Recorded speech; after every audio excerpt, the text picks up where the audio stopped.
오늘 함께 볼 생명의 말씀은 빌립보서 1장 12절부터 18절 말씀이 되겠습니다. 빌립보서 1장 12절에서 18절의 말씀을 우리 한 절씩 교독하고 마지막은 함께 읽겠습니다. 형제들아, 내가 당한 일이 도리어 복음 전파의 진전이 되는 줄 너희가 알기를 원하노라.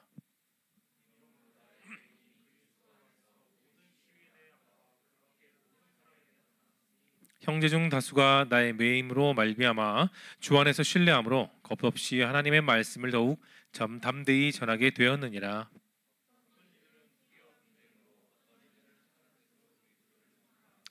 이들은 내가 복음을 변증하기 위하여 세우심을 받은 줄 알고 사랑으로 하나.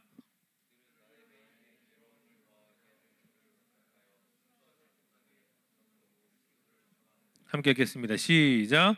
그러면 무엇으로냐? 거칠애로 하나, 참으로 하나, 무슨 방도로 하든지 전파되는 것은 그리스도니 이로써 나는 기뻐하고 또한 기뻐하리라. 아멘. 우리 빌립보서 1장 말씀으로 인생을 살아내는 용기란 제목의 은혜 말씀 함께 나누길 소망합니다. 사도 바울은 이 오늘 본문에 나와 있는 로마로 도착하기 전에 정말 그 인생에 죽음의 고비가 한 번 있었어요. 바다 가운데서 있었는데 유라굴로라는 광풍을 만나서 큰 위기를 경험했었죠. 그런데 그 광풍 속에서도 하나님은 바울을 붙잡아 주셨고 안전하게 로마까지 올 수 있도록 그 길을 열어주셨어요. 거기까지는 좋았습니다. 그런데 로마에 도착한 뒤에 그가 숨 쉴 틈도 없이 곧장 감옥에 갇히게 되었어요. 여기 성경을 많이 읽는 청년들도 있을 텐데 바울이 갇혔던 감옥은 쇠사슬에 있는 그 쇠창이 있는 감옥이 아니라 일반 작은 집안에 구금되어 있는 그런 상황 속에 있었습니다. 그래서 바울은 쉽게 자신이 갇혀 있는 그 집안에서도 병사들이라든지 주변 사람들에게 자기가 믿었던 예수님을 전할 수 있었습니다. 그런데 그 가택연금하고 있는 당시에 황제가 누군지 아세요? 여러분이 잘 아는 옛날에 코미디 프로에도 나왔던 네로 황제였습니다. 네로는 기독교에 대해서 정말 아주 극혐으로 생각하는 나쁜 감정을 갖고 있던 왕이었죠. 바울도 예외는 아니었습니다. 그는 죄수들이 우글거리는 시위대 그들 감옥으로 이송되게 되었어요. 그곳에서 바울이 당했던 고통은 정말 이루 말할 수 없이 힘든 고통이었습니다.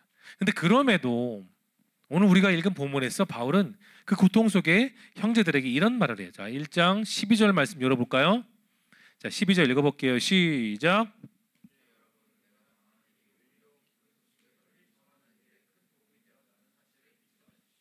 쉽게 말해서 나의 믿음의 형제자매 여러분 잊지 마십시오. 제가 지금 정말 극혐으로 생각하는 감옥에 있어서 모진 고난을 당해도 이 당하는 일이 고통에 남는 게 아니라 밖에 있는 여러분이 예수님을 전하는 따라합시다. 기쁜 소식, 기쁜 소식을 전하는 일이 되는 것을 명심하십시오라고 말했어요.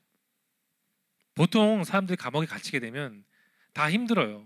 정신이 돌아버린 사람도 있어요. 그런데 오늘 지금 본문에 나와 있는 바울이 갇혀 있는 감옥은 정말로 사형수, 가장 악질의 죄를 저지르는 사람들만 모여있는 그런 감옥이 있는 겁니다. 그 안에서는 폭행이 끊어지지 않을 만큼 매일마다 폭력과 폭행이 반복되고 있었어요. 시위대 감옥에 안에 있었던 바울은 자신이 겪는 그 고난을 가지고 복음을 전파하는 데 있어서 그게 진전이라고 말해요. 여러분 한번 생각해 보세요. 자, 여러분이 감옥에 있다고 생각해 보십시오. 내가 믿는 크리스찬인데 주변에는 아무도 안 믿고 다 악명 높은 범죄자들만 있는데 거기에 있는 여러분 삶이 복음의 진전이라고 믿어지십니까? 안 믿어져요. 어떻게 믿어집니까? 계속해서 폭력과 폭행과 좋지 못한 말들, 고성이 오가는 그 속에서 여러분 매일같이 있어야 됩니다. 하루 이틀 아니에요. 매일같이 언제 나갈지 모르는 그런 감옥 속에 있는데 어떻게 그런 삶이 복음을 더 잘 전할 수 있다고 말할 수 있겠습니까? 여러분 말이 쉽지. 평범하게 우리가 지금 같은 상황 속에서 밖에 나가서 예를 들어서 뭐 전도지를 전하는 것도 솔직히 쑥스럽고 힘든데 그 죄인들이 가득한 감옥에서 복음을 전하는 게 여러분 쉬울까요? 절대 아니에요. 절대. 저도 옛날에 2003년도에 중국어로 단기 선교를 간 적이 있었습니다. 정말 안 믿는 사람들 앞에 그 중국어로 간단하게 배운 거를 말하면서 전도지를 전했는데 정말 힘들었어요. 그런데 하물며 바울은 감옥에 있습니다. 그를 도와줄 사람 없고요. 그를 신원해 줄 사람 아무도 없어요. 그들은 새로 들어온 바울을 발로 밟고 두들겨 때렸습니다. 근데 바울이 느꼈던 감정은 그들에 대해서 복수하거나 그들을 다시 안 갚는 보복하는 마음이 있는 게 아니라 예수님께서 골고다 언덕 올라가셨을 때의 그 고난의 10분의 1 정도의 감정을 그는 느꼈던 거예요. 바로 감옥에서. 감옥에 있는 것은 죄수들만 있는 게 아니죠. 죄수들을 다루는 간수들도 있었습니다. 근데 그 간수들도 바울을 무참하게 팬 거예요. 쥐잡듯이. 진짜 감옥에서의 시간은 죽음의 시간이었습니다. 바울에게 있어서 그 순간은 정말 매 순간 고통일 수밖에 없고 절망인 건 당연한 거예요. 그런데 그 감옥 안에 그는 혼자가 아니었습니다. 하나님이 그와 함께 하셨어요. 그 안에서도 하나님 함께 하셨음을 느꼈습니다. 바울이 있던 그 상황, 감옥의 환경은 정말 열악했죠. 그런데 어느 날 그 간수 중에 한 사람이 시름시름 병을 안고 눕게 되었어요. 바울은 내가 그 사람을 위해서 한번 기도할 수 있도록 해달라고 말했을 때 그래서 기도하게 되었어요. 어떻게 됐냐면 그 바울의 기도를 받았던 간수장이 건강해서 회복되었습니다. 바울과 그 간수뿐만 아니라 주변에 있는 사람들이 다 봤어요. 처음에는 못 믿었습니다. 또 어떤 날이었어요. 그 감옥 안에 정말 죄수 중에 가장 악명 높은 사람이 한 명 있었어요. 근데 그 사람이 병에 걸려 죽어가고 있었던 겁니다. 바울이 그 죽어가는 그 악한 죄를 지은 사람의 손을 잡고 기도했을 때 기적적으로 살아나게 되었습니다. 자, 그런 일들이 한 번, 두 번 그 이상 많이 생겨나게 되자 이제 점차 소문나게 되었어요. 아, 저 바울이라는 사람은 예수님을 믿고 예수님의 이름으로 기도하면 병자가 낫더라. 그런 소문이 감옥 안에 퍼지게 되었고, 감옥 안에만 퍼졌을까요? 간수들, 밖에 나가는 간수들도 밖에서 그 이야기들을 소문내기 시작했습니다. 그런 식으로 바울은 병든 사람 한 명 한 명을 한 명씩 고쳐나가기 시작했어요. 이러한 고침이 나타난 이후에 죄수들의 점차 그 강팍하고 완악한 폭력적인 마음이 바울을 통해 변화되기 시작했습니다. 욕설이 오갔던 말들이 사라지고 주먹질이 더 이상 나타나지 않게 되었던 거예요. 그 죄수들을 다뤘던 간수들도 덩달아 예수님을 믿는 놀라운 일이 감옥 안에서요. 여러분, 최악의 조건, 최악의 상황에 바울이 있는 현장이 어떻게 되었냐? 복음의 가장 확실한 증거가 되었던 거예요. 믿을 수 없는 상황이었다는 거죠. 그 바울 한 사람을 통해 감옥이 완전히 바뀌게 되었습니다. 여러분 주변에서 예수님을 안 믿는 세상 사람들은 예수님을 알고 싶지 않아요. 솔직하게 그렇지 않습니까? 예수님보다 세상이 더 쉽고 세상이 더 편안하고 세상에서 즐길 수 있는 게 더 많기 때문이에요. 여러분 한번 여러분 스스로 보십시오. 교회 다니면서 내가 교회 다니기 전보다 금지하는 게 많아요, 적어요? 적다면 이상한 거고요. 이상한 분입니다. 더 많아요. 하지 말아라, 하지 말아라, 하지 마세요. 정말 많습니다. 성경 말씀에는 내가 해야 되는 것보다 하지 말아야 될 금기사항이 신앙생활에 더 많다라는 겁니다. 하지만 그렇게 예수님을 안 믿는 어떤 사람이 큰 병을 걸려서 불치병에 걸리거나 어떤 사업에 했는데 폭삭망하게 돼서 정말 힘든 상황에 어떤 좋은 계기로 예수님을 만나 예수님을 영접하는 사람들이 참 많다라는 겁니다. 우리 주변에. 우리가 읽은 이 성경 디도서, 우리가 읽었던 이 말씀 빌립보서를 봐도 로마라는 도시 안에 복음의 부흥이 참 잘 나타났다는 말이 한 구절도 없어요. 절대로. 로마서를 보더라도 없습니다. 아까 말했던 그 네로 황제가 기독교 말살 정책을 그 당시 펼쳤기 때문에 정말 수많은 사람들이 어린아이부터 노년에 이르기까지 정말 많은 사람이 그 예수님을 믿는다는 하나 이유로 붙잡혀 떼죽음을 당했던 겁니다. 불에 들어가고 튀겨고 엉덩이부터 입까지 창을 넣어서 죽이고 사자에 먹혀서 죽는 사람들 참 많았다는 거죠. 겉으로 보기에 기독교 씨가 네로 황제의 눈으로 봤을 때는 다 말랐다고 생각했을 거예요. 그러나 역사는 증거합니다. 네로 황제가 그 뒤에 도미티안 황제 같은 악명 높은 황제가 나타난다 할지라도 로마에는 신앙이 계속해서 자라나고 있었다는 거예요. 죽음의 도사리는 그 로마 한가운데서 그 성도들은 진짜 땅굴을 팠어요. 굴 안으로 들어가서 조용히 살았습니다. 말씀 붙으면서. 하루하루 버티는 게 얼마나 여러분 기적일까요? 그런데 그 숨은 사람들 마음에는 나 도망쳐야지, 나 이 로마로 떠날 거야, 나는 예수님을 버릴 거라는 마음이 아니라 오히려 그들의 마음에는 예수님의 그 말씀으로 뜨거웠던 겁니다. 바로 그 일에 대해서 14절에서 바울이 이렇게 말해요. 자, 14절 한번 읽어볼까요? 읽어보겠습니다. 시작.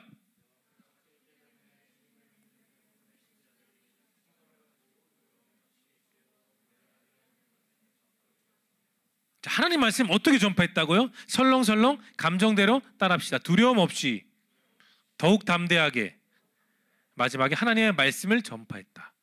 중요한 거예요. 바울은 그렇게 얘기했습니다.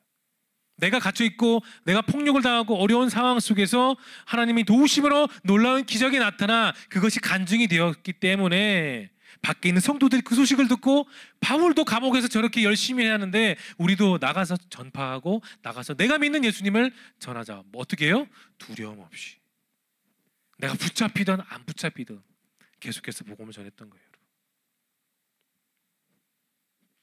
주변에 흩어진 성도들은 그 희망 없는 감옥에서 복음의 불씨를 지폈던 바울을 기대했습니다. 기도했고 그게 현실이 되었던 거예요. 로마 도시 살던 성도들은 여러분 계속해서 기도했어요. 바울이 정말 자유롭게 풀려나가 다시 로마 교회로 바울이 와서 말씀을 전할 수 있도록 기도했던 거예요. 여러분, 바울이 있는 그 시대 감옥은 들어가면 못 나오는 그런 감옥이에요. 죽어서 나오는 그런 감옥이라는 겁니다.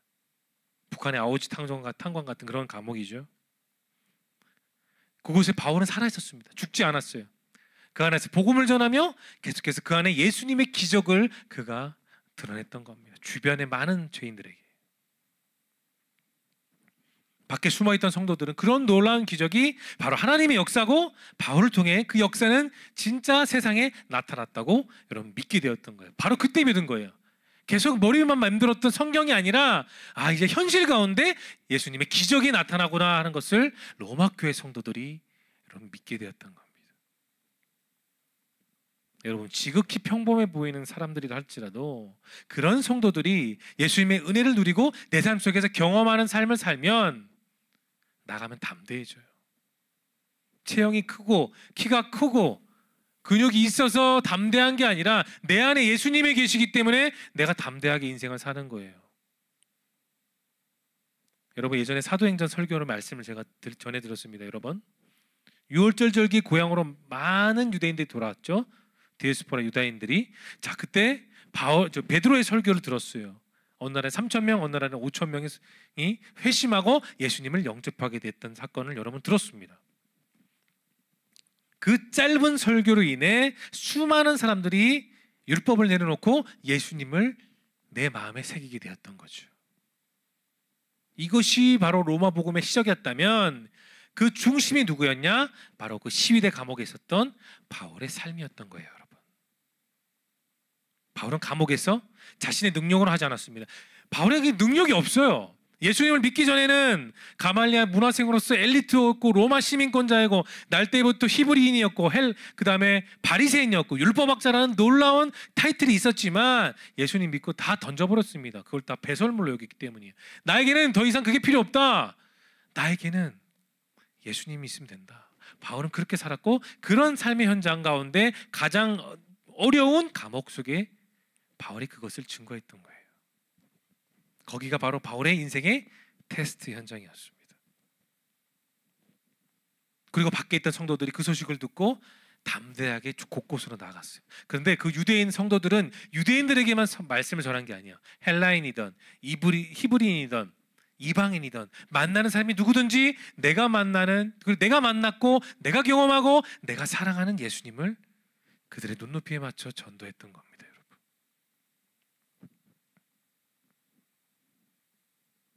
사랑하는 성년 여러분, 하늘을 나는 비행기가 고도를 어떤 표준 이하로 낮추게 되면 어떻게 될까요? 지상에 있는 산이나 빌딩에 부딪혀 폭파될 수밖에 없어요. 우리 신앙도 마찬가지입니다. 세상에서 내 신앙의 고도를 낮추면 우리는 영적으로 죽을 수밖에 없는 거예요. 영적으로 죽으면 내 생각과 마음과 인생도 여러분 죽을 수밖에 없는 겁니다. 그래서 우리 신앙의 고도를 높여 우리 신앙을 높여야 되는 겁니다. 여러분, 영적으로 살면 내 마음에 기쁨이 오고 생명력이 채워지고 그 인생에 살 길이 열리는 거예요. 누구를 통해서? 따라합시다. 예수 그리스도. 더 크게 따라해볼까요? 예수 그리스도. 영적으로 살아야 됩니다. 여러분이 육적으로 아무리 뛰어나고 아무리 똑똑하고 아무리 많은 일을 하고 내 인생의 커리어를 세워도 여러분에게 육적인 것보다 더 중요한 것은 영적인 은혜를 갈급하고 살아가야 되는 거예요. 그래야 여러분들이 세상 나가서 쓰러지지 않습니다. 솔직하게 말해봅시다. 여러분 주변의 세상 사람들과 여러분이 1대1로 어떤 회사에서 일을 할 때 세상의 사람들이 더 일을 잘할 수밖에 없습니다. 모든 것이 세상 사람들이 더 우리보다 뛰어나죠. 그런데 여러분, 우리가 세상 사람들을 이길 수 있는 단 한 가지의 능력은 예수님인 거예요. 그리스도인들은 자꾸만 세상에서 내 인생의 신앙을 하얀 곡선 그리는 게 아니라 상향 곡선을 그리는 그 희망의 믿음을 갖고 우리는 세상에서 하루를 살아야 되는 겁니다. 자, 오늘 본문에 나와 있는 바울, 밖에 있던 성도들은 희망이 전혀 보이지 않았습니다. 이들 모두가 붙든 것은 유행도 아니고 그들의 경험도 아니었어요. 그들의 인맥도 아니고 그들이 갖고 있는 재산도 아니었습니다. 오직 예수님만 의지했습니다. 우리 역시 마찬가지예요. 바울이 살던 시대나 우리가 살고 있는 시대나 별반 다를 바 없습니다. 단지 문명이 좀 더 발달됐을 뿐이지 신앙인들의 생활은 여러분 오히려 우리의 시대가 더 어려워요. 바울이 살던 시대는 예수님 붙들고 기도하고 나아갔으면 충분했습니다. 그러나 지금의 이 시대는 기도보다 세상이 더 아름답고 말씀 듣는 것보다 세상의 문화가 더 우리를 지배하고 있는 시대 속에 살고 있습니다. 안 그렇습니까? 여러분 인정하셔야 돼요. 아니라고 말하지 마십시오. 그럼 미디어의 시대 속에 우리는 살고 있기 때문에 더 영적으로 힘든 상황 속에 우리가 놓여져 있습니다. 이런 환경 속에 살고 있는 저와 여러분들이 제대로 살아갈 수 있는 방법이 여러분 딱 하나밖에 없어요. 내가 모든 것을 주님께 맡기고 뒤를 보지 않고 복음을 따라 앞으로 전진하는 겁니다. 여러분, 우리가 뒤를 돌아보면 창세기에 나온 롯의 부인처럼 소금 기둥이 될 수밖에 없는 거예요. 제가 아프리카 간 적이 없지만 들었는데 남아프리카 남단에는 여러분이 잘 아는 희망봉이 있어요. 근데 그곳을 처음 발견한 사람은 포르투갈의 바르톨드라는 사람인데 그 1488년 그곳을 발견하고 이름을 폭풍의 곳이라고 명명하게 됩니다. 그리고 약 9년 뒤 1497년에 바스코 다가마라는 사람이 그곳을 다시 방문하게 돼요. 그런데 그가 인도를 개척하기 위해서 방문했던 첫 관문이 바로 거기였습니다. 그 폭풍의 곳. 근데 이 바스코 다가마가 거기를 항해하는 중에 만나게 되고 또 거기서 기념비를 세우고 나서 폭풍의 곳이라는 이름을 바꿨습니다. 희망의 곳이라는 곳으로 이름 바꿨죠. 폭풍에서 희망으로 그 장소가 완전히 바뀌게 된 겁니다. 여러분, 무슨 일이든지 내 삶에 놓여져 있는 일 자체에 희망과 절망이 늘 공존하고 있어요. 근데 위기가 닥치거나 내 삶에 어려운 문제가 있을 때 우린 중요한 것은 희망 쪽으로 내 마음을 다져볼 수 있어야 됩니다. 마음 자세에 따라 생각에 따라 우리는 절망이 아닌 희망으로 나아가게 되는 거예요. 여러분이 날마다 예수님께 집중하고 여러분의 마음을 드리면 주님은 여러분의 인생 가운데 반드시 일하게 되실 것입니다. 놀라운 일을 보여주시고 믿게 하시고 기대하게 하실 것을 여러분 기대하십시오. 자, 우리 15절과 16절 말씀 한번 열어볼게요. 집중하시고 15절 16절 크게 읽어봅니다. 시작.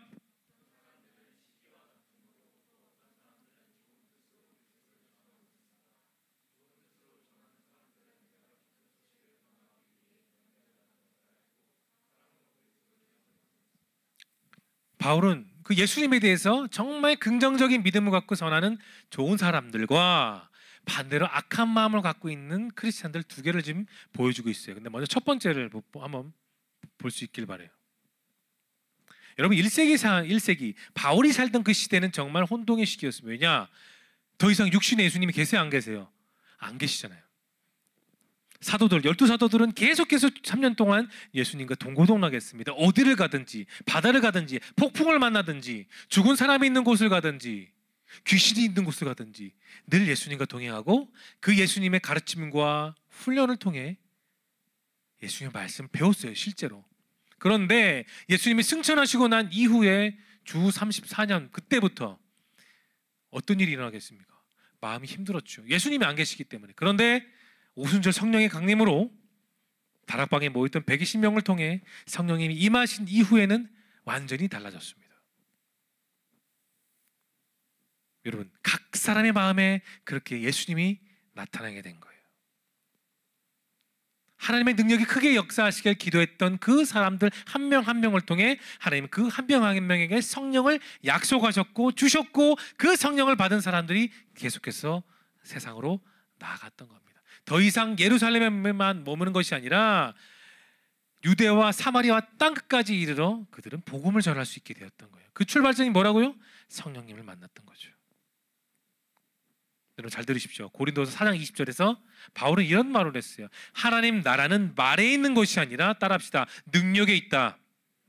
그 능력은 무엇입니까? 여러분 각자 사람 아무의 능력입니까?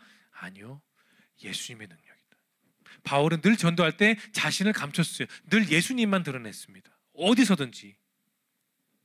하나님의 능력이 여러분 각자 안에서 역사하셔서 우리를 계속해서 변화시키실 때에 그분의 뜻에 우리가 살아갈 수 있습니다.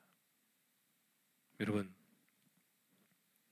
우리 스스로는 누구에게도 영원한 생명과 천국을 보장할 수 없어요. 기억하셔야 돼요.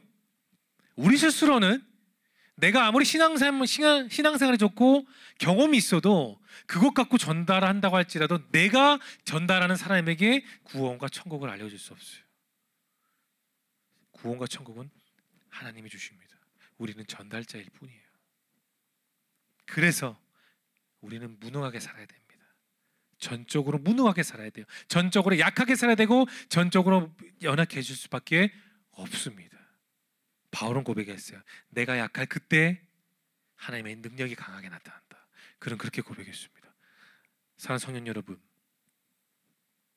전적으로 무능력하게 사십시오. 내 능력으로 인생을 살려고 하지 마십시오. 내가 무능해질 때, 연약해질 때 바로 주님께서 그때 가장 강한 능력으로 여러분을 이렇게 세워주실 것입니다. 고린도서 1장 27절 28절 한번 볼게요. 크게 한번 읽어봅니다. 시작.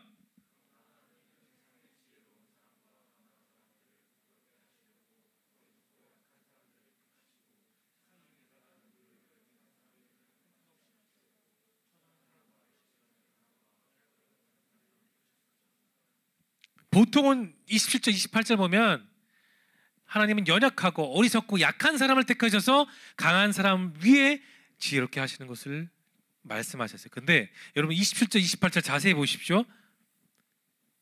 바울은 강한 사람에 속해 있었습니다.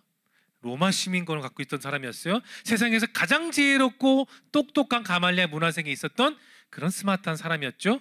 근데 그런 사람이 어떻게 됐습니까? 천하고 멸시받고 보잘것 없는 사람으로 내려가서 거기서 다시 예수님을 영접하게 되었던 것. 이 두 가지의 공통된 특징을 갖고 있는 사람은 한 사람밖에 없어요. 사도 바울뿐입니다. 그래서 그는 그의 경험으로 이렇게 말했던 거예요. 보잘것 없고 연약하고 약한 사람 가운데 그 사람을 택하셔서 세상을 부끄럽게 하시고 강한 사람을 부끄럽게 하시기 위해 예수님은 사람들을 불러일으키신다. 바울은 그렇게 얘기했습니다. 여러분, 말씀을 정리할게요. 내가 약해져야 돼요. 내가 부둥키고 있는 힘을 여러분 풀어야 됩니다. 내가 잡고 있는 것들이 정말로, 내가 붙들고 있는 힘이 정말로 주님이 원하시는지를 돌이켜 보십시오. 한번 승부를 내어 보시길 바랍니다. 인생을 주님께 내어 거시라는 말이에요. 예수님께서 왜 나같이 연약한 사람들을, 연약한 우리들을 이곳에 불러주시고 우리를 성도로 삼아주시고 또 왜 우리에게 중요한 말씀을 주실까? 여러분, 교회 다니면서 이것을 생각하시길 바랍니다. 여러분의 삶 가운데 주님 늘 함께 계세요. 우리가 아는 것과 말씀을 듣는 것과 말씀을 듣고 행하는 것에 있어서 오늘 바울같이 행동할 수 있길 바랍니다. 정말 연약하고 정말 비천하고 정말 내세울 것 하나 없는 나라고 할지라도 그 나를 통해 이 세상을 정복하게 하시고 승리하게 하시는 그 주님, 그게 여러분의 있어야 되는 참된 용기입니다. 그 믿음의 용기를 가지고 여러분이 계속해서 주어진 신앙의 길을 걷고 또 걸으며 여러분의 영원한 멘토 되신 주님과 동행하는 기쁨의 삶을 살 수 있기를 예수님의 이름으로 축원합니다. 기도합시다. 살아서 역사하시는 주님,